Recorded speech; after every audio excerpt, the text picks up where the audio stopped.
Salut Pierrot. Comment Salut. ça va? Bah écoute Fred, ça va, je suis bien content d'être ici, mais Alors, ce petit bar là dont je t'avais parlé, comment tu trouves? super, mais attends, regarde les deux gars qui sont derrière nous là. Le grand brun, immense, et le petit blond androgyne là. Ah, ouais. Il se regarde en chien de faïence depuis tout à l'heure, il me stresse, et puis il a une épée de 2,50 m l'autre. Louisette, elle laisse rentrer des types comme ça? Alors, ouais, déjà Louisette, elle fait un peu n'importe quoi, mais eux, effectivement, ces deux habitués, ils passent des journées entières ici, ils se regardent de manière hyper intense, et on sait jamais comment la journée va finir. C'est-à-dire, soit ils se sautent dessus pour s'égorger, soit pour s'enculer. Ah, bah justement, j'ai une histoire à te raconter à ce sujet.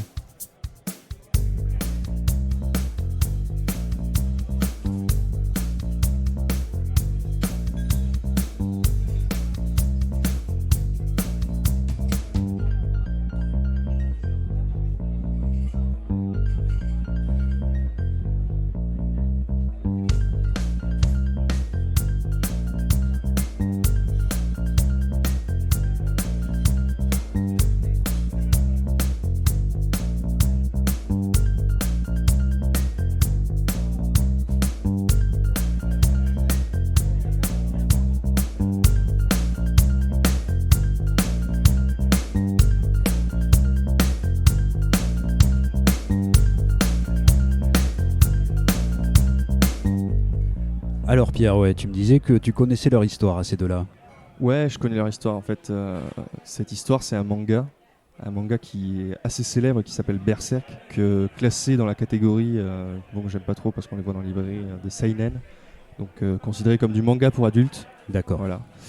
Ça a commencé en 1989 et bon, ça a donc presque 40 ans, enfin non, 30 ans plutôt. Et C'est un manga qui a 30 ans. c'est un manga qui a 30 ans, qui a 40 volumes aujourd'hui, donc ce Ouais. qui est pas énorme pour 30 ans. Exactement, En comparaison, One Piece qui en a 20, ils sont pas plus de 100 tomes bientôt. Ouais. Donc Kentaro Miura, c'est plutôt un type assez fou. Donc c'est l'auteur du manga, Tout à il fait. a fait tout seul. C'est ça, il a fait tout seul. Et c'est un type qui a été mis le pied à l'étrier par un type qui s'appelle Buronson. C'est peut-être quelqu'un qui te dit rien, mais c'est un scénariste très célèbre au Japon qui a collaboré avec Tetsuo Hara et qui a fait Okuto no Ken. Ah, donc Ken le survivant. Ken le survivant En français pour les fans du Club Dorothée. C'est ça, exactement. D'ailleurs, Ken le survivant a été aussi classé dans cette catégorie-là de seinen. Et c'est pour ça qu'il y a beaucoup de Français qui ont d'incompréhension par rapport au manga, qui trouvent ça violent, etc. C'est parce que c'était pas destiné à un public jeune. Absolument, ça a été un scandale dans le Club Dorothée. C'est- Et effectivement, ce sont des dessins animés qui n'ont rien à voir avec la jeunesse. Il fallait surtout pas montrer ça aux enfants. Voilà.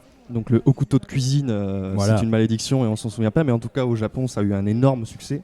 Et Kentaro Miura a fait plusieurs petits, ce qu'on appelle des one-shots, voilà, des choses qui se tiennent en un tome avec Buronson, donc c'est pas n'importe qui. Il est déjà repéré assez vite pour son talent graphique. Ouais. Et il a donc une idée de faire un Okuto no Ken médiéval. D'accord. Voilà. Donc il part un peu d'une inspiration Ken le survivant. C'est totalement ça. D'accord. C'est-à-dire qu'on prend d'ailleurs Ken le survivant qui est totalement inspiré de Mad Max. Oui. Et donc là, on prend Mad Max, et puis qu'est-ce qu'on fait si on met Mad Max au Moyen-Âge? D'accord. Voilà. D'ailleurs, il est assez hésitant sur les débuts de son manga. Les 4 premiers tomes sont vraiment pas les plus aimés des fans, et il faut d'ailleurs. Alors, c'est vrai pour avoir lu le manga et donc les premiers tomes, c'est un petit peu difficile de rentrer dedans. On sent que l'histoire effectivement est très inspirée de Ken et donc de Mad Max, mais on voit pas trop où ça va. Et même le graphisme, qui est une des qualités incroyables dans ce manga, n'est pas du tout mature Non. à cette époque-là. Tout à fait. Et justement, je pense qu'il est pas encore, il est encore sous la coupe de Tetsuo Hara. Ouais. On voit vraiment des similitudes, le trait un peu épais, les corps musculeux, voilà. Et donc, il faut passer outre ces 4 tomes, et on arrive très vite, donc, les 4 tomes s'appellent l'arc du Chevalier Noir. Ouais. Voilà, donc c'est un type on va peut-être en parler rapidement de ce qui se passe dans Berserk. Alors oui, on peut déjà un petit peu poser le pitch de cette série, au moins le début, parce qu'il ne faut pas trop spoiler, Non. parce qu'il se passe énormément de choses et des choses assez bouleversantes dans la Mais série. on spoilera quand même quelques parties. On m'a dit que c'était une spécialité de l'émission. Oui, absolument. Au début, on va juste donner le pitch pour ceux qui l'ont pas lu, mais après, évidemment, on va analyser un petit peu l'œuvre et là, ça sera du full spoiler. Donc on est dans une espèce de quête de vengeance. On a, comme Ken le survivant, on a un personnage qui est solitaire, qui cherche à se venger d'un homme dont on apprend assez vite le nom, qui s'appelle Griffiths, Ouais. mais on ne sait pas ce qui s'est passé avec lui. Et il chasse donc des personnages, des hommes généralement des nobles, des gens assez connus, célèbres. Et en fait, on se rend compte très vite que ces hommes sont faits des monstres. Et oui, ils se transforment en monstrueux, littéral. On appelle ça des apôtres. Et donc les 4 premiers tomes se terminent donc sur cette espèce de quête de vengeance contre ce Griffiths et ces apôtres que chasse Guts, puisque c'est donc le nom du personnage principal. Guts, Gatsu en japonais, ça veut dire donc littéralement entrailles, tripes, parce qu'il est né donc des tripes de sa mère, il pendait les tripes de sa mère. Et c'est lui donc, qui a cette épée de 2,50 m, de 2,50 m, et qui est le berserk, le berserker du manga. Et c'est donc tout de suite un manga qui se manifeste par sa violence extrême. Dans les premiers tomes, il découpe des hommes en deux avec cette épée immense. On voit des choses sur lesquelles on reviendra plus tard, mais en tout cas, dans un premier temps, la violence physique. Oui, la noirceur, la violence, la monstruosité. Et c'est vrai qu'on ne sait pas trop exactement quelle est la situation de ce monde-là. On apprend par petites bribes, effectivement, qu'il y a quelque chose entre Guts et Griffith, mais qu'est-ce que c'est exactement ? Et en fait, on arrive donc à la fin de ce tome 4 et il y a ce qu'on appelle donc un flashback, un retour en arrière pendant presque... Tu vas nous expliquer les origines du monde. C'est ça, pendant presque 10 tomes. Et généralement, c'est ce que préfèrent les fans. Voilà, c'est ce que j'allais dire. Là, c'est le fan favorite. C'est vraiment l'arc qui est plébiscité et à raison, à mon avis, qui donc s'appelle... qui s'appelle L'Âge d'Or. Et qui a été donc adapté. On le retrouve en 3 films animés sur Netflix. Bon, l'animation et le graphisme ne donnent pas toute l'ampleur du génie. Elle lui rend pas hommage, certes, mais je pense qu'effectivement c'est une bonne porte d'entrée. Absolument, parce que quand même ça suit de manière très très fidèle les événements. Alors c'est vrai qu'on n'a pas la force viscérale du dessin, mais on a quand même ce qui se passe. Rien que l'histoire déjà est formidable dans L'Âge d'Or. On peut recadrer juste en 2 minutes du coup L'Âge d'Or. L'Âge d'Or, ouais, très bien. Donc on a l'enfance de Guts. Là on part vraiment c'est en fait s'il est le plus apprécié à mon avis L'Âge d'Or, c'est parce que c'est une histoire qui se tient de bout en bout. On peut lire du tome 4 au tome 14 ou 15 et s'arrêter là. On n'aura pas l'histoire complète, mais en tout cas on a une histoire. On a vraiment la sève de la série là-dedans. Je pense que c'est ce qui a été le plus structuré, le mieux pensé par Kentaro Miura, et donc c'est le arc le plus apprécié. Donc on suit Guts enfant, il lui arrive des choses affreuses, donc déjà sa mère est accrochée à un arbre de pendu, on le retrouve bébé, il est récupéré. La femme qui lui sert de mère meurt de la peste. Son père est un mercenaire violent, alcoolique, qui le bat, qui le vend. C'est vrai qu'un Guts qui lui arrive, c'est malheur sur malheur, et c'est traumatisme sur traumatisme en fait. Et d'ailleurs, je reprécise par rapport à ce qu'on a dit au début de l'émission en disant que c'était pas un manga pour enfants. Moi j'ai souvenir d'avoir eu un Berserk dans la librairie parce qu'ils étaient sous blister à l'époque. Celui-là ne l'était pas, je le sors, je lis une page et je me rends compte que c'est pas pour moi. Il y a vraiment quelque chose qui m'a fait mal au ventre, comme quand je comprends tout à fait. Voilà, on se rend compte qu'on ne doit pas être là. Donc, c'est vrai qu'on peut le dire, c'est vraiment un manga pour lecteurs très avertis, mais même pour des adultes. Des adultes tous les adultes ne peuvent pas lire ce manga. Il est vraiment tellement déstabilisant, traumatisant que ça peut être très très difficile, surtout pour des gens qui sont un peu sensibles. C'est pas juste des monstres qui font des horreurs. Et on va en reparler, je pense, pour cet arc. C'est donc une violence et une noirceur qui est à chaque fois justifiée. Voilà, on n'est pas sur. En tout cas, elle fait sens. C'est ça. Il y a vraiment un propos, une vision là-dedans. Si au début on voit Guts se couper des gens en deux, etc., ça ressemble beaucoup effectivement à Ken le Survivant. Encore que dans Ken le Survivant, on peut y voir un message aussi, mais qui était quand même beaucoup plus violent et on va dire il y a beaucoup de violences qui ont paru peu justifiées. Là, on est dans le développement des personnages qui donc effectivement Guts enfant se fait même violer. On peut le dire. Donc c'est une des scènes qui est marquante. Il grandit et il tue son père. Son père adoptif. Qui est donc une pourriture absolue. Et ensuite il s'échappe, mais il n'échappe pas à son destin qui est quand même d'être dans cette violence. D'ailleurs, il y a une scène qui m'a marqué quand il est enfant, c'est que sa mère vient de mourir, il voit 2 gardes qui sont en train de discuter, et il se demande si finalement c'est pas cet enfant qui apporte le malheur. Oui, c'est ça. Il lui arrive tellement de malheur justement que est-ce que c'est lui qui l'apporte ou est-ce que... c'est ça. Finalement ça devient un oiseau de malheur. Exactement. Et Guts prend cette réflexion, rentre et plutôt que d'avoir donc une affection humaine qu'il n'a plus puisque donc ses 2 mères sont mortes, il va vers l'épée et enlace l'épée dans une position fétale et dort sur ses entrefaits. Donc on est vraiment sur un personnage qui se construit dans la violence. Le monde dans lequel vit Guts, d'ailleurs on peut en parler, s'appelle Donc là, il est dans une espèce de monde qui ressemble à l'Europe. Hein, oui, c'est une Europe médiévale entre la France, fantastique, l'Allemagne, hein. l'Italie, et ça s'appelle le Midland. Et ce monde-là, c'est vraiment le Moyen-Âge fantasmé. Ouais. Hein, c'est moyenâgeux, comme on pourrait dire, donc la différence entre médiéval et moyenâgeux. Et là, vraiment, c'est poussiéreux, les gens sont malades, la violence, les guerres intestines. Et donc, il grandit et il devient mercenaire. Donc toujours avec cette épée, hein, c'est vrai que c'est formidable, c'est une espèce de synecdoque de son manque d'amour, quoi, et il va tout reporter sur cet objet, qui est un objet de mort également, hein, donc l'amour et la mort, là aussi, sont totalement liés, et puis l'horreur et l'attirance également. C'est ça, c'est un personnage à part entière, son épée. Il y a quelque chose d'assez incroyable là-dedans. Et il a d'ailleurs son épée qui grandit au fur et à mesure. Oui. Il a déjà une épée qui est énorme quand il est petit, parce que c'est un enfant de 5 ans, donc lui faire tenir une épée, forcément, ce sera trop grand. Quand il grandit, il en a une qui est encore plus grande, et à la fin de cet arc, il va avoir donc l'épée dont on parlait au début, la Dragon Slayer, qui fait vraiment 2,50 m. Enfin, qui a des proportions impensables. Donc il devient mercenaire, il est solitaire. Hein. D'ailleurs, Guts, il est très souvent lié à la figure d'un chien. Un chien errant, un chien fou, un chien fou de rage, etc. Le berserk, s'il faut le rappeler ici, ça a 2 origines. Oui, on peut déjà dire ce que ça veut dire, berserk. Ouais, tout à fait, ça a 2 origines. Donc ça vient d'une expression nordique, alors je ne sais plus exactement quelle langue, du vieux norrois, je crois. Et berserk, ça veut dire soit torse nu.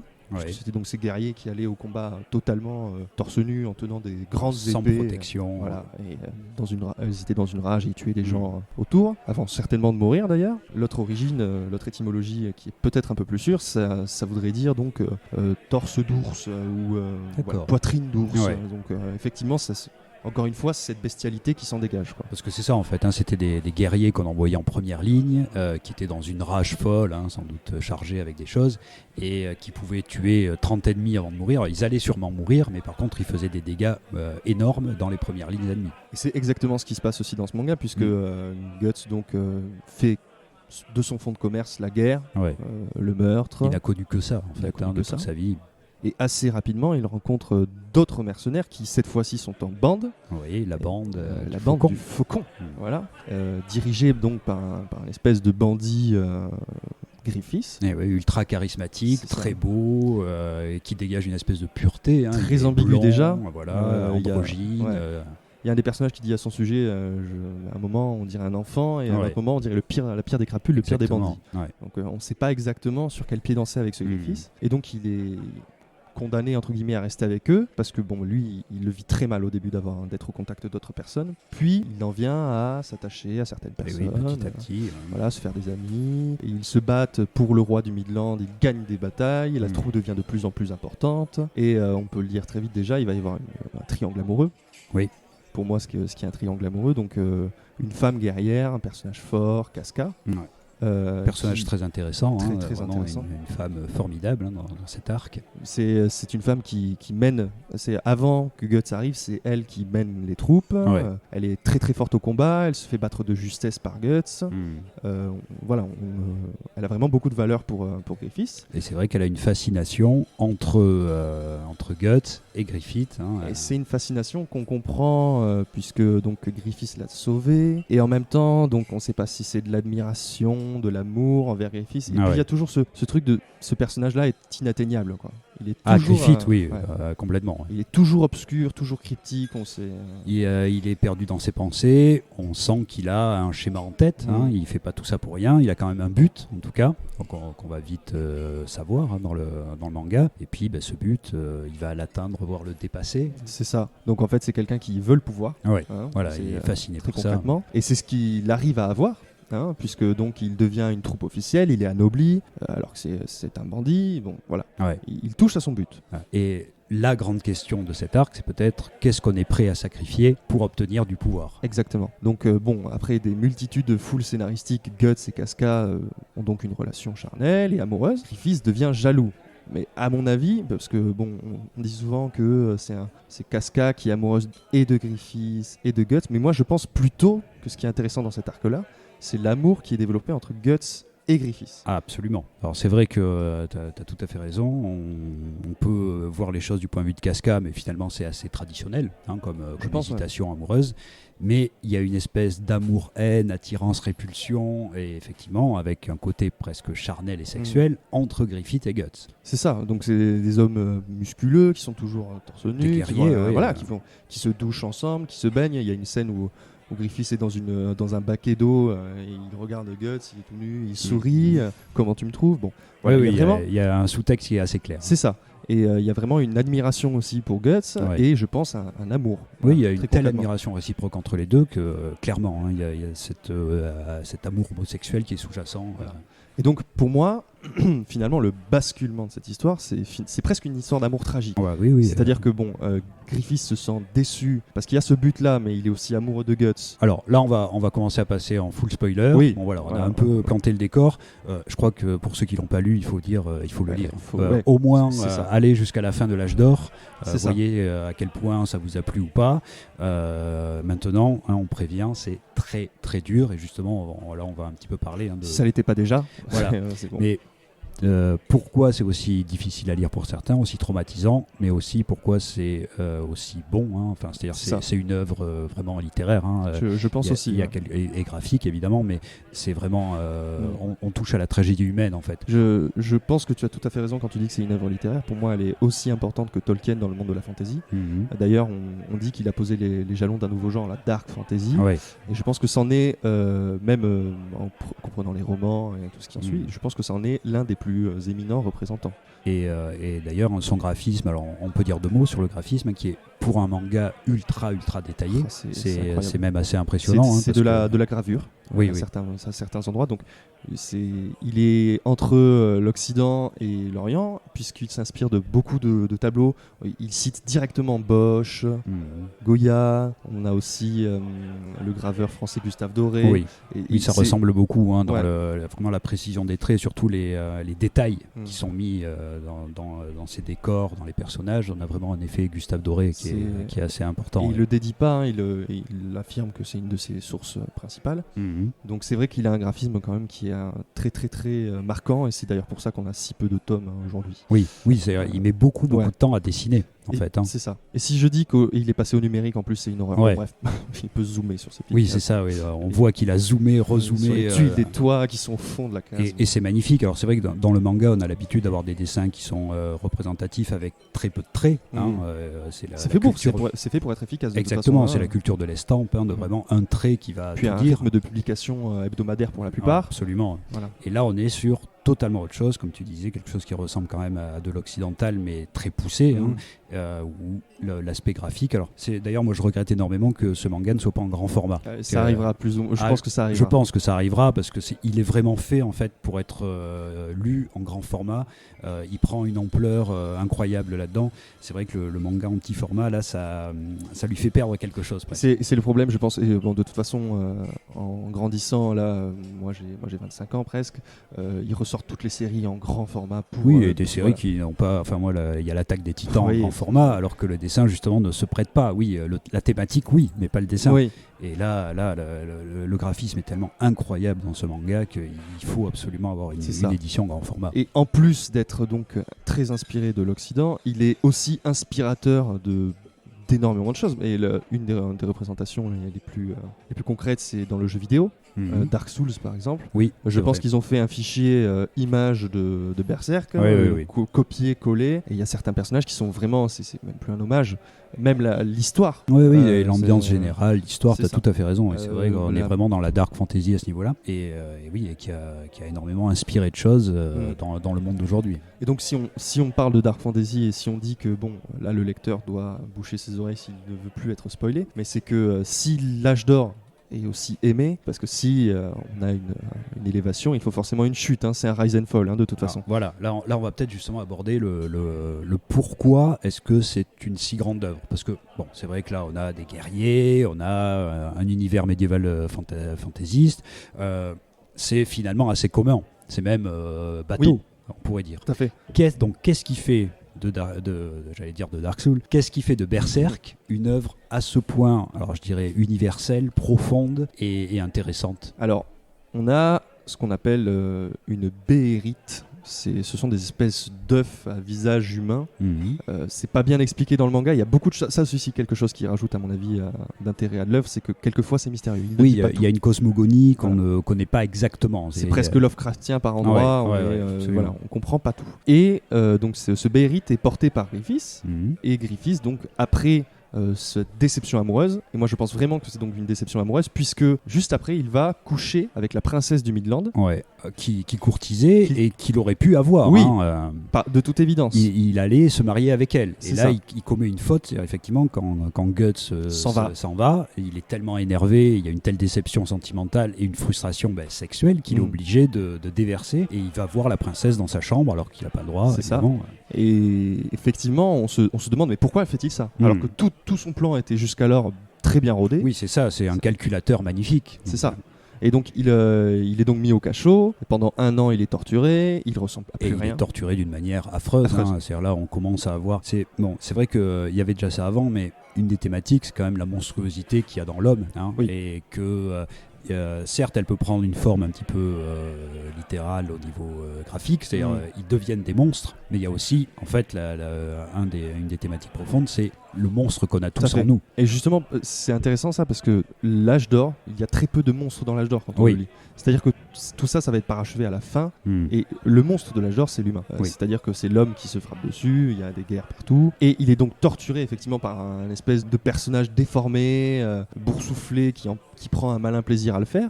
Il est délivré au bout d'1 an, il ne parle plus, il a les cordes vocales cassées, pitoyable. Il est extrêmement maigre, il a des bandages partout, il a un casque sur sa tête qui va laisser figurer ce qui va se passer plus tard, une espèce de masque en forme d'aigle. Si vous avez vu Phantom of the Paradise, tout à fait. C'est vrai qu'il y a des inspirations de cinéma dans cette œuvre. Et donc Griffith, qui a vraiment le costume de Phantom of the Paradise. C'est ça. Donc il a cette espèce de masque qui retient sa tête. Donc on n'imagine même pas ce qu'il est devenu au niveau de la tête. Ce qui se passe, après diverses choses, il va donc activer sa béhérite, qui est donc une espèce de clé vers un portail étrange. Et c'est là qu'arrivent des personnages dont on avait déjà un peu entendu parler au début, qui s'appellent les God Hands. Des sortes de divinités du mal, quand même.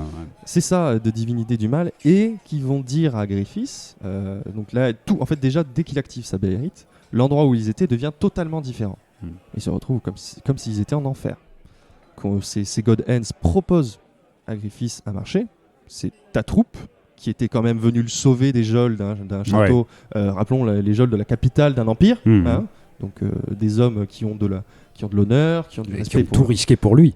Oui, tout à fait. Donc ils vont sauver Griffiths. On lui propose donc de sacrifier sa troupe, de devenir lui-même un God Hand, un dieu, d'acquérir un pouvoir immense. De devenir ça en sacrifiant sa troupe. C'est ça, de devenir une divinité. Je t'entends pas très bien. Bon, bref. Donc je disais effectivement il devient lui-même le monstre. Et c'est ça. Et donc, qu'est-ce qu'il est prêt à sacrifier pour obtenir ce pouvoir ? Et on se rend compte qu'il est prêt à tout sacrifier, y compris des hommes qui sont prêts à mourir pour lui. Mais y compris les 2 personnages qui étaient le plus proches de lui. Et oui. Et là, il y a même une volonté de les faire souffrir très profondément. Alors, il y a toujours cette ambiguïté à ce moment-là. C'est-à-dire, on ne sait jamais si Griffith aurait été capable de ça depuis le début, ou si c'est cette année de torture qui l'a complètement aussi rendu fou. Il y a une ambiguïté, parce que on peut penser qu'il en était capable depuis le début, puisque c'était quand même son but ultime et qu'il était un peu en dehors de l'humanité, quand même. Tout à fait. Ou est-ce que c'est ça qui l'a fait basculer ? Et en même temps, je trouve que le manga a une espèce la narration, comme cette espèce d'acte totalement fou d'aller voir la princesse, il savait à quoi ça allait le mener. Et oui, c'est ça qui est étrange. En tout cas, il savait le risque incroyable qu'il prenait, alors qu'il y avait des années. Ça ressemble à un suicide, ça ressemble à. On ne sait pas exactement ce qu'il cherche à travers ça. Vrai, mais en tout cas, ce qui est certain, c'est que dans ce manga, il y a une thématique qui est importante, c'est la destinée. Voilà, les personnages ont une destinée qui est très sombre. Et lui, donc son destin s'accomplit par ça. Donc, finalement, cette année de torture, il devait passer par là. Et effectivement, donc dans ce passage en enfer qui s'appelle l'éclipse, il va se transformer en autre personnage. Il va devenir Femto, un des 5 God Hands, le principal d'ailleurs, puisque ça devient donc presque même le chef de ceux qui lui ont proposé de se transformer comme ça. C'est-à-dire, même dans un panthéon de dieux, il arrive à gravir les échelons et à être le premier. Le plus important et donc la plus grande des pourritures de ce monde-là. Et oui. Et donc bon, bien évidemment, tous les hommes vont mourir et il y a une espèce de marque qui va s'attacher à eux. Et cette marque en fait va donc les suivre, hein, et il y a des espèces de monstres. Et c'est à ce moment-là qu'on a donc les monstres qui surgissent. Le déchaînement des monstres sur Terre. C'est ça. Et c'est donc une espèce de cataclysme total. Toute la troupe du Faucon y passe, sauf 2 personnages. Enfin, il y en a un troisième, mais le troisième n'était pas là. Bon, bref. Et 2 personnages, donc Casca et Guts. Casca est donc même violée par Griffith. Elle est violée par Griffith, ouais. C'est vraiment incroyable. Et c'est une scène très dure, très dérangeante. Puis ça dure 2 ou 3 pages en plus. C'est affreux. Donc Guts assiste à cette scène, il est maintenu par des démons, il va jusqu'à se déchirer un des bras, puisque il faut rappeler donc au début, en fait, je l'avais pas dit, mais il a un bras canon en fait quand on le croise au tout début. Oui, c'est vrai. Et il lui manque un œil. Donc ça, c'est qui est quand même étonnant chez un personnage, d'enlever un œil à un personnage. Bon, bref. Et c'est donc à ce moment-là, effectivement, qu'il se crève l'œil. Un monstre qui lui crève l'œil puisqu'il avance dessus. Bon, bref. Et il arrive à un personnage très mystérieux qui arrive à ce moment-là. Le chevalier squelette, donc un espèce de personnage en armure sur un cheval qui vient les sauver et et c'est là que l'arc se termine. Voilà. Et alors c'est vrai pourquoi est-ce que c'est si touchant et c'est si traumatisant, hein, cet aspect-là, c'est-à-dire qu'on s'est investi dans des personnages, dans leur parcours, dans tout ce qui leur est arrivé, dans un côté très sentimental et psychologique aussi, on les connaît très bien de cette manière-là, et là il arrive des choses effectivement dont on n'a pas vraiment l'habitude de voir, et la dureté et l'horreur que fait subir Griffith est absolument incroyable, hein, parce que donc on voit qu'il veut faire souffrir en fait les gens qu'il a aimés, qui l'ont aimé, et celui qui veut faire souffrir, celui qui veut punir, c'est avant tout Guts, voilà.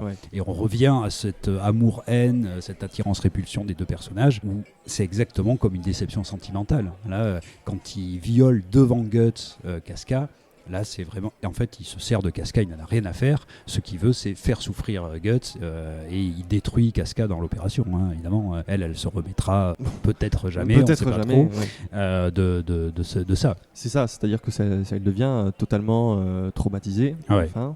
On a donc une espèce de petit épilogue à cette éclipse où Guts se remet tant bien que mal. Casca est devenue une femme enfant. En fait, elle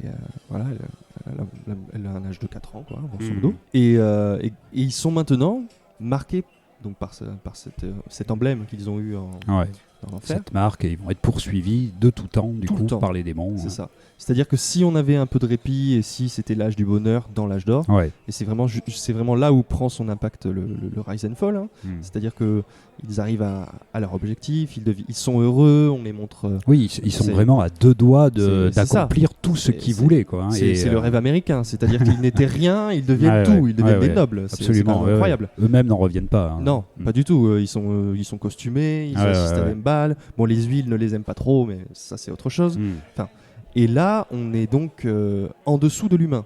C'est-à-dire qu'ils sont renvoyés, et c'est, à mon avis, un des premiers pas où Guts, il était déjà traumatisé, c'était franchement quelqu'un qui était mais il y avait une lumière, il y avait l'espoir de s'en sortir par l'amitié, l'amour, la guerre qui rend quand même plus noble, etc. Enfin, il y avait un espoir. C'est-à-dire qu'à la dernière marche, pas d'abord. C'est-à-dire qu'il s'extirpait de son enfance. Il faut rappeler que Guts, c'est quelqu'un de solitaire, donc il avait rencontré des gens, il avait déjà lutté contre lui-même pour finalement être... je sais même pas si on peut dire être déçu, c'est être trahi. Ils sont en dessous de l'humain avec cette marque, ils sont chassés. Voilà.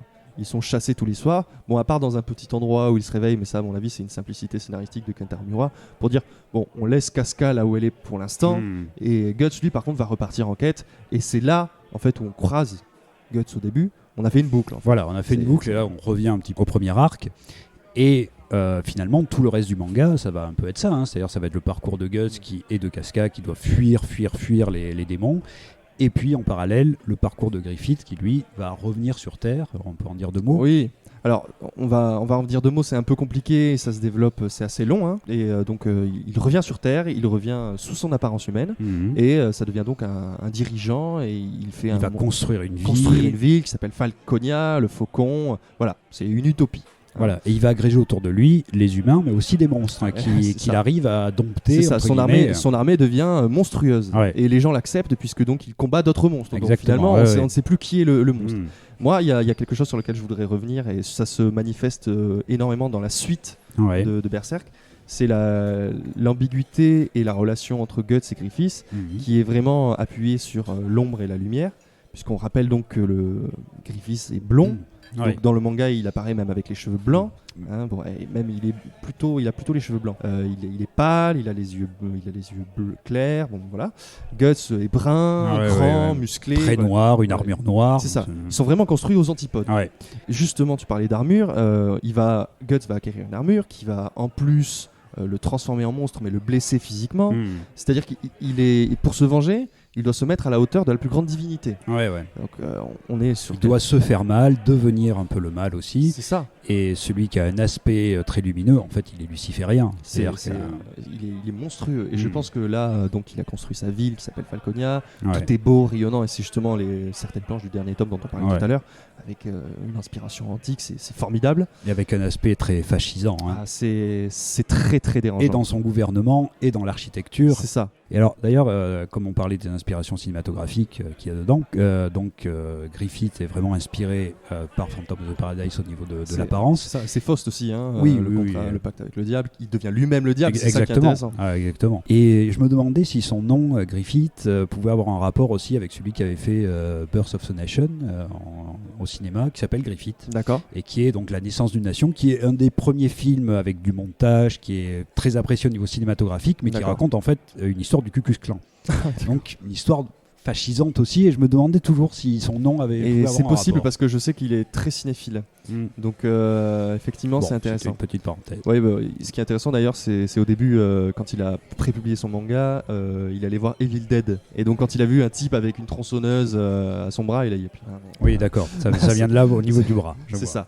Bon, et Donc, donc, là, c'est vrai, on a l'aspect global là, du manga, on a vu un petit peu l'histoire, comment elle se développe. Alors, essayons d'aller un peu sur les thématiques ou les choses en dehors du pitch, quoi, finalement. Mhm. Donc, qu'est-ce qui s'est développé pendant l'âge d'or ou après l'âge d'or, qui en fait justement cette œuvre aussi fascinante Mais pour moi, déjà, là, ce sur quoi j'étais en train de partir, c'est cette dualité. Ouais. C'est-à-dire que, voilà, on en parlait tout à l'heure, on pourrait dire un manga d'ombre et de lumière, mais non. En fait, il faudrait dire un manga d'ombre et de ténèbres. Oui, c'est ça, parce qu'en fait, une fois qu'on est dans les ombres, on se dit bon, et puis non, on retombe c'est ça, on encore retombe plus bas dedans. dans les C'est-à-dire dans- que dans les même ténèbres. Guts, qui a de la compagnie, etc., c'est quelqu'un qui devient profondément meurtri, Hmm. qui doit accéder à un statut monstrueux sans... Parce qu'il pourrait le devenir un monstre. C'est-à-dire que s'il acceptait de dire bon, mais moi je veux devenir un apôtre. Oui, oui, totalement. En plus, ce qui est étrange pour l'instant dans le scénario, c'est qu'il a une bérite en sa possession. oui, oui. S'il acceptait Il consciemment pourrait de dire, avoir, c'est ça. il va peut-être d'ailleurs avoir le parcours de Griffith. Il- Pourrait. Il est constamment sur la bascule de la folie, cet Ouais. homme. C'est-à-dire qu'il Ouais. lui arrive que des malheurs et il pourrait tomber sur ce ravin, mais non. Il a toujours un objectif qui le tient. Et là, donc, c'est se venger de Griffiths. Il accepte pas quand même. Et donc, contrairement à Griffiths qui lui est totalement ravagé, perdu, Mm. sans tour de monstre. Et tombé direct. C'est-à-dire, dès qu'on lui a proposé, bon, il est tombé là-dedans. Oui, puis Guts, il résiste. il résiste. Il Et puis- résiste. Il se fait bouffer petit à petit, mais il résiste. Et paradoxalement, il s'entoure, lui, mais d'amis maintenant. Oui, parce qu'il y a aussi un aspect. Alors, s'il n'y a pas beaucoup d'aspects lumineux, il y a quand même un aspect un petit peu plus léger Mm. avec certains compagnons de Guts. Alors, ça, c'est une tradition du manga, hein, le Oui. petit personnage Puck, comic l'elfe, relief. Voilà. bon, voilà. Et donc, au fur et à mesure, il va se réentourer de personnes. Et moi, ce qui me fait très très peur, c'est que on sait ce qui s'est passé une première fois. Falconia, c'est immense, il y a des gens. ouais, ouais. Je pense qu'il va se repasser un gros malheur. Et on s'attend effectivement à quelque chose de l'ordre de l'éclipse, mais pour l'instant, il y C'est a ça. du va-et-vient, quoi, disons. Ouais. Je pense aussi que les thématiques qui obsèdent Kentaro Miura, on n'en a pas encore parlé, c'est le rapport à la spiritualité et à la religion. Ouais. C'est-à-dire que dire qu'on devient un monstre par un rite, Mhm. hein, c'est un rituel Ouais, hein, ouais, oui, c'est religieux, totalement, ouais. presque satanique. Ouais. Il porte une vision très néfaste sur la religion qui d'ailleurs ressemble beaucoup à la religion catholique. Hein. Il y a un moment où on parle de torture, etc. Mhm. Pour lui, Dieu n'existe pas. C'est-à-dire qu'à aucun moment il n'intervient ici. Ouais. C'est-à-dire que les seules manifestations divines sont mauvaises. Oui, et en plus, il s'appelle, hein, comme tu as dit avant, les God God's Hands. Hands, la main de Dieu, enfin C'est les ça. mains de Dieu. Et ce sont des horreurs qui condamnent les hommes, qui les font souffrir. C'est ça. Et on a un rapprochement du monde spirituel et du monde réel dans le manga. C'est la manifestation de ces dieux néfastes deviennent de plus en plus évidentes. Ouais. Et on a un chapitre qui a été censuré, entre guillemets, par Kentaro Miura lui-même, où il expliquait en fait que Dieu existait. Ça ressemblait à un espèce de cœur géant. Et en fait, il disait les humains, vous ne m'intéressez pas, vous êtes tous pourris, etc. Donc je pense qu'il a vraiment un... D'accord, donc Dieu lui-même disait c'est ça. C'est-à-dire qu'on pourrait avoir un espoir, c'est la main de Dieu, donc peut-être qu'il n'est pas tout à fait conscient. Si, en fait, ça ressemble à l'enfer d'Hellraiser chez Dieu, quand il le représente. D'accord. Donc on est vraiment dans quelque chose de très négatif. Et je pense que cette vision-là de la religion, du destin, puisque donc tous les personnages ont une destinée, ils le disent souvent, comme tu le disais tout à l'heure, ils gravissent une marche, ils retombent. On est chez quelqu'un qui, s'il n'est pas misanthrope, doit s'en rapprocher. Je pense. Pas beaucoup de lumière dans ce manga. Effectivement, il y a une vision très très négative et désespérée en fait de l'être humain. C'est la vie est une souffrance, on se fait souffrir nous-mêmes, les autres nous font souffrir. Chacun a un monstre en soi, il va falloir soit s'abandonner à lui, soit lui résister jusqu'au bout. C'est vraiment très très difficile et effectivement, à part encore une fois quelques personnages qui sont quand même un peu peut-être encore naïfs, enfantins, je sais pas, mais c'est très très très dur pour l'humain. Il faut quand même dire que un des derniers personnages qui est arrivé dans la troupe, qui s'appelle Farnèse, est justement un personnage qui a retourné sa veste. C'était donc une ancienne prêtresse des chênes en armure, etc., qui est donc combatté Guts et oui, absolument, et qui a fini par rejoindre son camp. Ce personnage m'intéresse vraiment parce que finalement c'était une fanatique religieuse qui ne comprenait pas ce qu'elle disait. C'est vrai qu'il y a des fanatiques religieuses avec des papes. C'est ça, c'est pour ça que je dis quand ça ressemble à la religion romaine, c'est ça. Même l'insigne de Griffith, c'est un faucon, mais un faucon en l'air, donc avec ça ressemble à une croix. Et donc cette Farnèse se rend compte que la religion est mauvaise parce qu'à un moment elle devient possédée. Je sais pas si tu vois cette scène ultra marquante où il y a un cheval très étrange qui ressemble justement à un cheval de Goya, et il y a l'épée de Guts qui est sur terre et elle se met sur l'épée en position sexuelle, etc. Enfin, c'est vraiment une scène affreuse. Et finalement, elle finit par rejoindre Guts. Mais il y a quelque chose d'aussi malsain dans son rapport à Guts que dans son rapport à l'église. C'est-à-dire elle devient fanatique de Guts, finalement. Oui, d'accord. Donc je pense que vraiment les hommes dans cet univers-là sont troublés, ont une psychologie radicale. C'est une époque où on est radical, on est engagé, etc. Et l'échappatoire, il vient par la magie.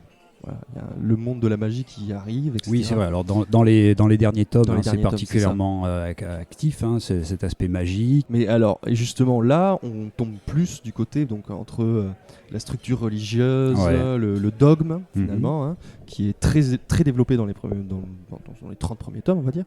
Et là, on a une approche plutôt la nature, les ancêtres. Quelque chose. C'est vrai, quelque chose tellurique. En fait, finalement, c'est presque quelque chose d'oriental.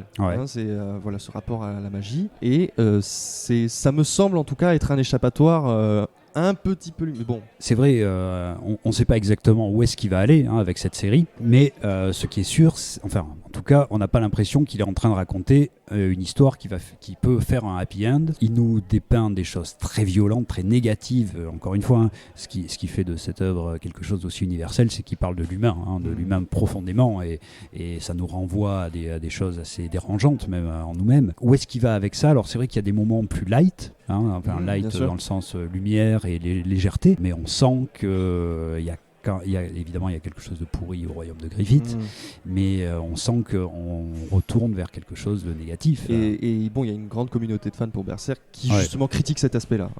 La lumière, il y a des comic relief, pourquoi, je comprends pas, etc.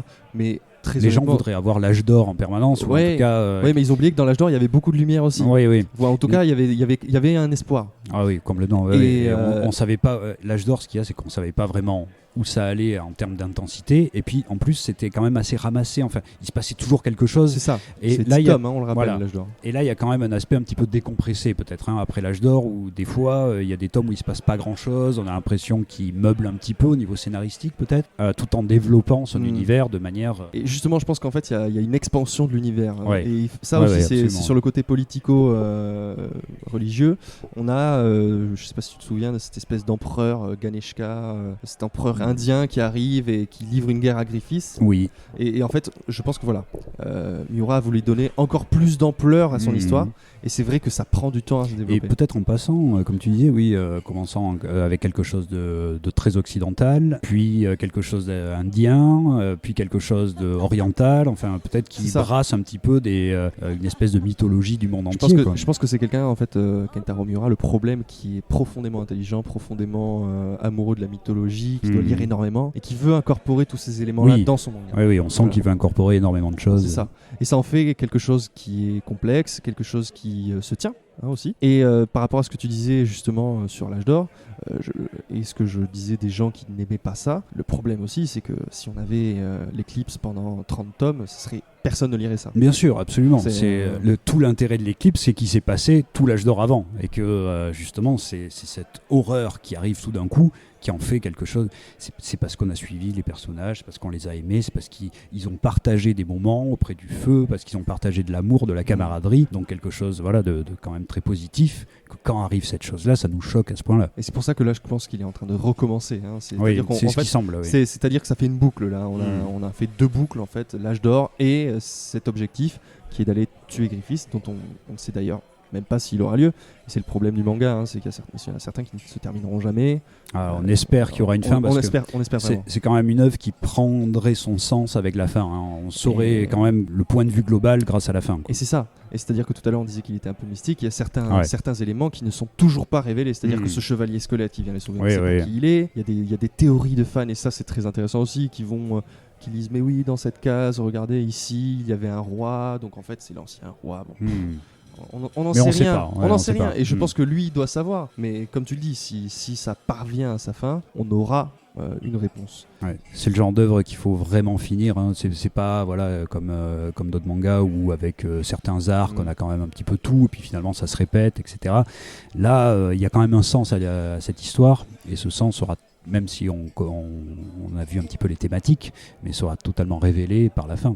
C'est ça. Et là, je pense que il a dit quand même qu'il arrivait à sa fin. Et on espère avoir ça assez rapidement. Il a dit en combien de tomes il pensait finir en tout Alors, ça dépend des interviews. Il y en a une assez récemment où il a dit je pense être aux 2/3 de mon œuvre, ce qui m'a fait bondir parce que 40 tomes, ça voudrait qu'il devrait en faire 20 de plus. Mais, ah oui, d'accord. Mais non, c'est pas possible.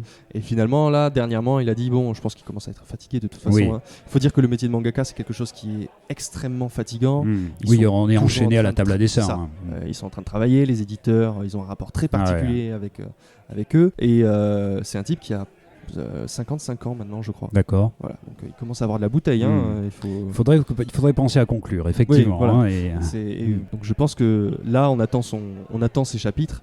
Mais je pense que dans les 5-6 tomes qui vont arriver, il faudrait qu'il y ait une fin. Je pense que la plupart des lecteurs l'attendent, ou en tout cas attendent un petit peu la conclusion de ce qui s'est développé depuis l'âge d'or, parce que c'est finalement une seule grande histoire qui s'est développée depuis l'âge d'or. Ça bouge, mais ça bouge lentement quand même. C'est ça.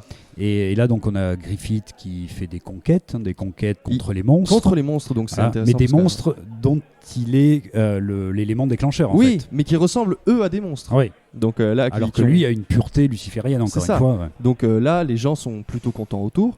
Et il passe pour le sauveur de l'humanité. C'est ça. Alors que c'est à cause de lui que les monstres sont là. Mais pour moi, en fait, c'est là que c'est intéressant. C'est-à-dire que tout à l'heure, je parlais de Hokuto no Ken. Hokuto no Ken est une figure christique. C'est le sauveur. Et dans Berserk, c'est Griffiths, la figure christique. C'est-à-dire que c'est lui qui se positionne en sauveur. Il a ressuscité. Oui, c'est vrai. Mais c'est un sauveur luciférien. C'est ça. Enfin, c'est le diable sous une forme d'ange. C'est ça. Il est à la fois le Christ et le diable. Enfin, c'est très étrange. Ouais. Mais c'est justement ça qui est très intéressant, cette ambiguïté-là. Et je pense que c'est encore une fois un point de vue sur la religion de la part de lui. Et donc on suit Griffiths de ce côté-là. Et Griffiths et Guts, ça fait peut-être 15 tomes qui ne se sont pas vus. C'est vrai. Oui, ils suivent des parcours totalement différents. Là, Guts, il est en train donc d'essayer de faire que Casca, elle devienne enfin.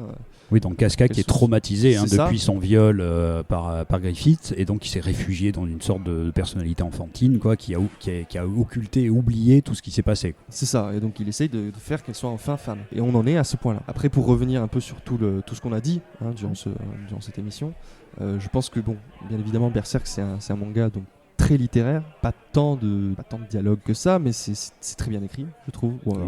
Alors la traduction, il faut rendre hommage à la traductrice peut-être, au traducteur. C'est une narration visuelle époustouflante. Oui, là c'est vraiment incroyable à ce niveau-là. C'est vrai que déjà, c'est quelque chose comme on a rarement lu ou vu. Mais dans la qualité graphique et dans la qualité de sa narration, c'est vraiment époustouflant. C'est-à-dire que c'est un des mangas qui en tout cas fait fait quasiment l'unanimité. Oui, Même à ce chez les niveau-là, gens qui disent je Mm. me cantonne à ce genre-là. Voilà, ça Mm. c'est quelque chose qui a marqué les esprits. Mais il faut dire, hein, enfin moi c'est un genre qui m'attire pas particulièrement, mais c'est vrai que celui-là, dès le début, en tout cas, bon, disons dès l'âge d'or, oui, là il se passe quelque chose d'incroyable. Et effectivement, quand on aime un peu la bande dessinée et le manga, et qu'on peut lire ce genre de choses, hein, parce qu'encore une fois, c'est pas pour tout le monde, C'est ça. mais c'est incroyable. C'est vraiment, enfin moi, j'ai été bouche bée hein, de lire ça. C'est magnifique. Et effectivement, ce que j'aime, enfin ce qui est intéressant dans le manga, c'est la radicalité que permet le genre. C'est ça. C'est-à-dire que, vous savez, quand on dit oui Astérix, Tintin, etc., on dit c'est de 7 à 77 ans. Mais donc en gros c'est pour personne. Quand c'est pour tout le monde, c'est pour personne. C'est-à-dire qu'il faut être très large, voilà, faire des petits gags pour les adultes, faire une histoire simple pour les enfants, etc. Là, le gars se dit je fais ce que je veux, je parle aux adultes et je vais même aux adultes très qui sont accrochés. Qui ont vraiment le cœur accroché. C'est ça, et c'est pour ça que les catégories, on en pense qu'on en veut. Donc je rappelle, il y a shonen, c'est plutôt manga pour les jeunes garçons, shoujo pour les jeunes filles, et le seinen, donc c'est pour les jeunes hommes. D'accord. Voilà. Elles peuvent être un peu limitantes.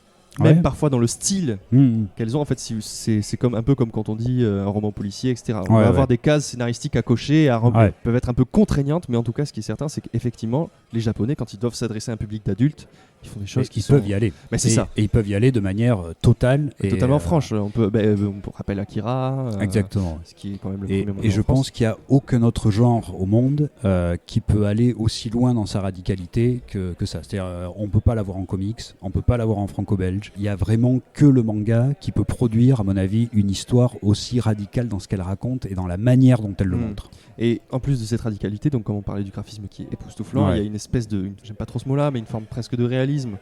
Donc de réalisme très exacerbé, mais qui donne un expressionnisme, enfin qui nous prend totalement, quoi. Hein. C'est ça.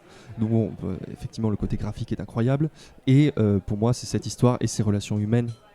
Ces relations monstrueuses. Oui, exactement. Absolument. Ces relations humaines monstrueuses, qui deviennent monstrueuses, ou même qui sont entre les deux, hein, parce que je me rappelle plus exactement, mais Casca a quelque chose de gros à reprocher à Guts là, si jamais elle retrouve ses souvenirs. Guts l'a fait, je sais plus ce que c'est, mais il y a un souci entre les deux, c'est-à-dire que même Guts. Si, moi je sais ce qu'elle a lui reproché en fait. C'était quoi Guts déjà et Casca ont couché ensemble. Ah ouais. Casca... mais quand elle était enfantine dans sa tête, non non, moi je pensais à avant en fait. Bon bref, en tout cas, je sais que si elle retrouve sa mémoire, il va y avoir un problème entre les deux. Oui. C'est-à-dire que en fait ils ont couché ensemble et elle attendait un bébé et il s'est barré. D'accord, voilà, c'était ça. Voilà, c'était. Il n'a pas été très très clair, le monsieur. Mais donc effectivement, ces relations humaines, elles sont monstrueuses, et autant dans les relations amicales qu'on peut avoir, prend jamais trop. Enfin, moi, j'ai jamais je comprends ce qu'il y a de l'admiration, il y a de la loyauté entre Guts et Griffiths, mais elle est vraiment étrange, cette relation amicale. On se comporte pas comme ça entre potes, quoi. Non, mais alors c'est vrai qu'il y a aussi un côté qui est le plus fort des deux, il y a un côté rivalité, il y a un côté admiration, je pense que les deux s'admirent énormément, c'est ça. Mais donc aussi il y a des frictions. Hein, et le côté admiration, il passe par le combat, c'est-à-dire que Guts doit rentrer dans la troupe quand il se fait battre par Griffiths, et il en sort quand il arrive à battre Griffiths. Oui, absolument. C'est-à-dire que voilà, là aussi il y a ce côté de je suis un homme, Et c'est vrai que c'est par le combat que se crée leur relation et que se développe leur relation. Ça, Griffiths, je me souviens, quand il bat Guts, il monte littéralement sur son épée. Donc comme on avait dit tout à l'heure que c'était un personnage, c'est finalement symboliquement. C'est un prolongement en plus du corps de Guts. Puis bon, là au niveau phallique, vous avez sur ton épée. Voilà, exactement. Vous avez là toutes les métaphores possibles, mais qui sont assez évidentes, vu les thématiques développées entre les deux. Et c'est justement cette épée encore plus grande pour tout. En fait, Guts, c'est le monstre, la rage physique, et tout est développé graphiquement pour accompagner ça. C'est-à-dire que sa colère, sa rage, elle se cristallise dans cette épée qui est énorme, dans ce bras canon, ça devient une machine. Oui, c'est une machine de mort, une machine de guerre, et qui a été construite depuis son enfance, justement par tous les traumatismes. Alors que l'autre, finalement, a choisi son destin. Il a choisi d'être un guerrier, il veut progresser. C'est pas les malheurs de la vie qui l'ont conduit à être ce guerrier-là. Tout à fait. Et je pense effectivement que Griffiths, lui, par exemple, au contraire, se est de plus en plus. En plus, on a dit tout à l'heure qu'il était numérique, et là, il dessine des visages que je trouve de plus en plus enfantins. Ouais. Et celui de Griffiths, notamment, je le trouve de plus en plus angélique, quoi. Oui, il y a vraiment cet aspect-là. Ça en est monstrueux, quoi. Ah oui, exactement. C'est-à-dire qu'il a une beauté qui fait peur. Ah oui, moi, c'est vraiment le diable avec un visage d'ange, clairement. Enfin, en tout cas. Là aussi, et même son visage d'ange, il a des yeux, je sais pas si tu te souviens, il a des traits dedans, il a pas des yeux humains, quoi. Mais il y a une ambiguïté énorme, même dans ce qu'il fait là encore, puisqu'il y a encore des gens, même un survivant de la troupe du Faucon qui était, et qui finalement revient un peu avec Griffith. On ne sait pas exactement ce qu'il fait. Il a l'air de rendre le monde plus sûr, mais en fait, est-ce qu'il n'est pas en train de le transformer en royaume fasciste ? C'est lui qui a amené les monstres sur Terre, rappelons-le. Oui, c'est ça. Donc c'est vraiment étrange, il y a une ambiguïté énorme, c'est-à-dire visuellement, effectivement, on a l'impression d'un grand chevalier magnifique, et on sait pourtant que les racines sont pourries, et on l'a déjà vu à l'œuvre, donc on ne peut pas avoir confiance, nous, en lui, mais tout dans le graphisme nous dit l'inverse, presque.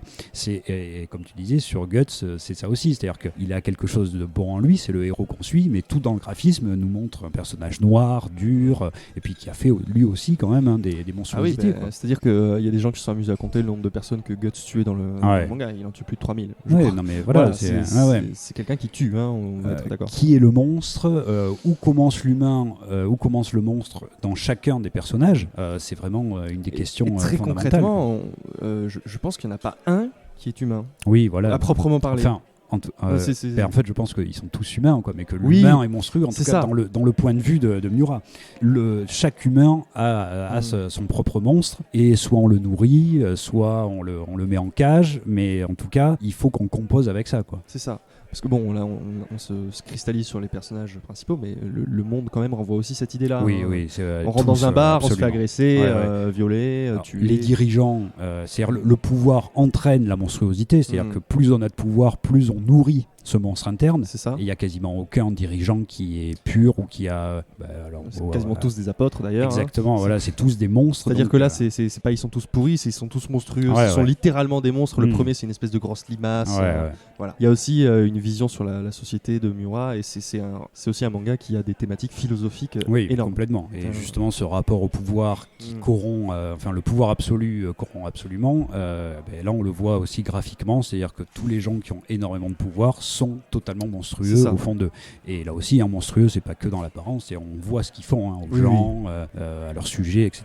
Les tortures. Exactement. Mais ce qu'ils font, justement, on parlait du Moyen-Âge avant, c'était des choses qui existaient. Les gens qui ont du pouvoir peuvent faire ça. Et là, ils sont entrés en tant que monstres, mais encore une fois, leurs actions, finalement, renvoient à ce que l'humanité a toujours fait, finalement. Donc bon, là, on a fait... très rapidement, évidemment, on pourrait en parler des heures. On a fait très rapidement le tour de ce que racontait le manga, des thématiques, des réflexions philosophiques qu'il entraînait aussi. D'ailleurs, si je peux me permettre, juste avant de conclure, je voudrais vous conseiller Berserk à l'encre des ténèbres, écrit par Quentin Alt 236 Boéton, que j'ai sous les yeux là, donc qui est une exégèse un petit peu de toute la série, et qui est une exégèse quasiment ça pourrait être publié en mémoire ou c'est vraiment très intéressant, absolument.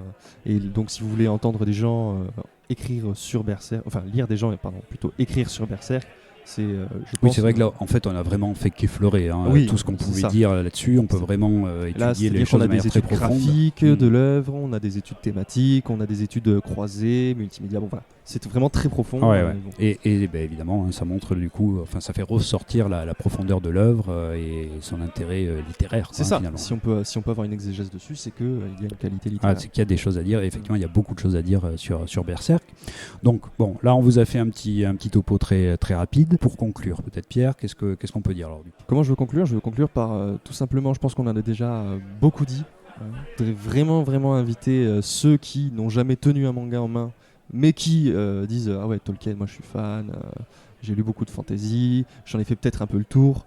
Là, vous allez voir un aspect très très différent de la fantasy. Et c'est ça. Et justement, je voudrais vous inviter à découvrir cet univers-là, qui est pour moi, qui m'a... En fait, Berserk, je l'ai lu il y a quelques années maintenant, il y a peut-être 2-3 ans, Et c'est ce qui m'a fait relire du manga. J'avais totalement arrêté. Voilà, moi, c'est vrai que ça donne envie de poursuivre dans cette voie narrative, quoi. C'est ça. Et après, donc, on passe par Berserk, on va voir des choses que j'avais jamais lues parce que j'étais trop jeune. On va voir Akira. On va du côté du seinen justement, et on découvrait un univers qui est extraordinaire, qui ne nous était pas réservé quand on était gosse, puisque moi j'ai lu beaucoup de mangas quand j'étais jeune, Dragon Ball, etc. C'est voilà, les classiques pour nous presque maintenant. Et justement, j'ai découvert cet univers-là grâce à Berserk. Donc ça a été une porte d'entrée, et c'est aussi une porte d'entrée vers laquelle je reviens assez fréquemment, parce que c'est quelque chose qui est très très bien écrit, et je redécouvre des couches supplémentaires de thématiques à la lecture. C'est une œuvre que je pense inépuisable de toute manière. Oui, on peut la reprendre de multiples façons. Bon, encore une fois, pour ceux qui ont le cœur bien accroché, pour ceux qui ont les guts bien accrochés. C'est ça. C'est-à-dire que voilà, si vous n'aimez pas la vision du sang, ou même au niveau psychologique, on sait qu'il y a des triggers sur certaines personnes. On a évoqué des choses qui sont très très dures, et on comprendrait tout à fait qu'on n'ait pas envie de lire une œuvre dans laquelle ces choses-là sont le meurtre et la torture d'enfants, il y a le viol qui revient fréquemment dans l'œuvre. Donc voilà, c'est quand même quelque chose, psychologiquement ça peut être très difficile, mais on a aussi accès aussi à des fondements de l'être humain, aux monstruosités qui sont en nous, et c'est quelque chose qui effectivement est tellement universel que cette violence elle est justifiée non pas juste scénaristiquement, mais vraiment au niveau humain. Oui. Elle nous fait prendre conscience de choses. Donc c'est aussi ça qui fait une grande œuvre, mais elle peut être difficile à lire pour certains, je pense. Puis je rappelle que effectivement, elle est pas du tout gratuite, puisqu'on disait donc qu'il y avait quand même des actes scénaristiques qui étaient plus calmes, et dans lesquels il se passait moins de choses. Oui, c'est pas constant. C'est pas tout le temps. Absolument. C'est pas du torture porn. Voilà, c'est exactement ça. Il faut pas voir ça de cette manière-là. On n'est pas dans Urotsuki Doji où il y a des viols de jeunes filles avec des tentacules, mais qui ne sont justifiés par rien d'autre que par le fait que ça peut être. On parle Human Centipede, on attache 3 mecs, on voit ce que ça donne. Il n'y a rien de sexy, amusant, etc. C'est à chaque fois quelque chose qui va nous faire vraiment réfléchir profondément et philosophiquement sur notre nature humaine, en fait. C'est ça. De toute façon, moi, je trouve très peu d'intérêt à ce genre d'œuvre en général. Oui, moi aussi. C'est pour ça qu'il faut mettre en avant aussi Berserk, parce que si on feuillette comme ça vite fait, on peut se dire qu'est-ce que c'est ? C'est dégueulasse. Ça nous interroge aussi sur les représentations de la violence. Mais oui, comment exactement. le faire de manière intelligente. Et il y a des monstres qui violent, il y a des monstres qui tuent, c'est une horreur, quoi. Si on le prend juste comme ça, on pourrait se dire non, moi ça m'intéresse pas. Non, ça va bien au-delà, et ça raconte quelque chose de très très profond par ce biais-là. Et comme tu disais, c'est vrai qu'il y a beaucoup d'œuvres qui le font de manière très en porn. C'est violence porn. Une petite connivence, c'est rigolo. Exactement. Non, c'est transgressif. Non, ça l'est pas. Non. Et là, ça choque. Ça nous prend réellement. Pierrot, un dernier mot.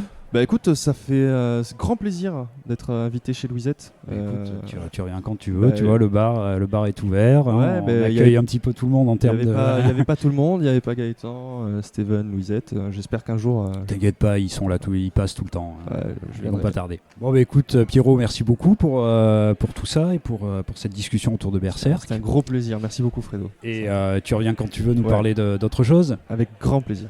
Allez, ça roule. Allez, ciao Pierrot, à bientôt. Salut.